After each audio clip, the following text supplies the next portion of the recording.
Effort এবং effort দুইটা ওয়ার্ডের মধ্যে ফ্রিল্যান্সাররা সব সময় তালগুলো পাকিয়ে ফেলে। চলেন আজকে এই দুইটা ওয়ার্ড নিয়ে আমরা একটু ডিসক্লোজ করি। মেইনলি এফোর্ট হচ্ছে কোনো কিছু করার চেষ্টা বা পরিশ্রম, আর এফোর্ট হচ্ছে সামর্থ্য। তাহলে আপনি যদি এফোর্ট দিয়ে কথা বলেন তাহলে I give my full effort to finish the project, অথবা I will give my full effort to finish your project, অথবা I will give my full effort to get this project. যে কোনোভাবে আপনি এখানে এক্সপ্লেন করতে পারেন। এফোর্ট দিয়ে আরো ভালো ভালো ওয়ার্ড এক্সপ্লেন করান বা সেন্টেন্স এক্সপ্লেন করে এই কমেন্টে লিখতে পারেন, আমি সেটার আনসার দেবো হয়েছে কিনা। বা আপনারা তো আমি বলবো কোনো এআই টুল ইউজ করেন না, নিজে যা লিখতে পারেন। তারপর হচ্ছে এফোর্ট, কোনো কিছু কেনার সামর্থ্য। এফোর্ট যেমন মনে করেন অনেক ক্লায়েন্ট বলে যে I can not afford your services. Effort ক্লায়েন্টরা ইউজ করে বেশিরভাগ, আপনিও অনেক সময় ইউজ করবেন যদি আপনি কখনো ক্লায়েন্ট হিসেবে বা আপনি নিজে অন্য কাউকে কাজ করতে পারেন, বা বলতে পারেন যে অনেক সময় আপনার এফোর্ট কথাটা ইউজ করা হবে একটা ক্লায়েন্টের হিউজ সার্ভিস আপনার দিতে চায় কিন্তু আপনি টাইমের জন্য বলতে পারলেন না, এরকম কিছু হবে। যেমন can afford, can not afford, be able to afford,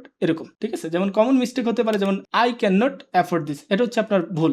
I can not ইফোর্ড, এরকম হয় না। আমরা কি করি এফোর্টের আগে ই লাগাই দিই। ইফোর্ট আর এফোর্ট আলাদা জিনিস। ওকে, যেমন I can not afford this, এটা সঠিক। যেমন I give my full effort, এটা হচ্ছে আপনার কি ফুল প্রচেষ্টা দেওয়া হয়েছে। আর যদি মনে আপনার ক্লায়েন্ট বলে যে I can not afford this project or I can not afford your price, তার মানে বুঝবেন যে এখানে সামর্থ্য এমন কিছু বোঝানো হয়েছে। তো এরকম আরো ফ্রিল্যান্সিং রিলেটেড টিপস পেতে অবশ্যই আমাদের এই চ্যানেলটা সাবস্ক্রাইব করে রাখবেন, এবং যে কোনো কোয়েশ্চেন ফ্রিল্যান্সিং রিলেটেড, ক্লায়েন্ট হান্টিং রিলেটেড যে কোনো কোয়েশ্চেন থাকুক আপনি আমার আজকে কোয়েশ্চেন পেজে যান, অথবা এই পেজের লিঙ্ক কমেন্ট সেকশন ডিসক্রিপশন সেকশনে দেওয়া আছে, গিয়ে ওইখানে গিয়ে কোয়েশ্চেন করুন। যে কোনো কোয়েশ্চেনের আনসার খুব দ্রুতই পেয়ে যাবেন।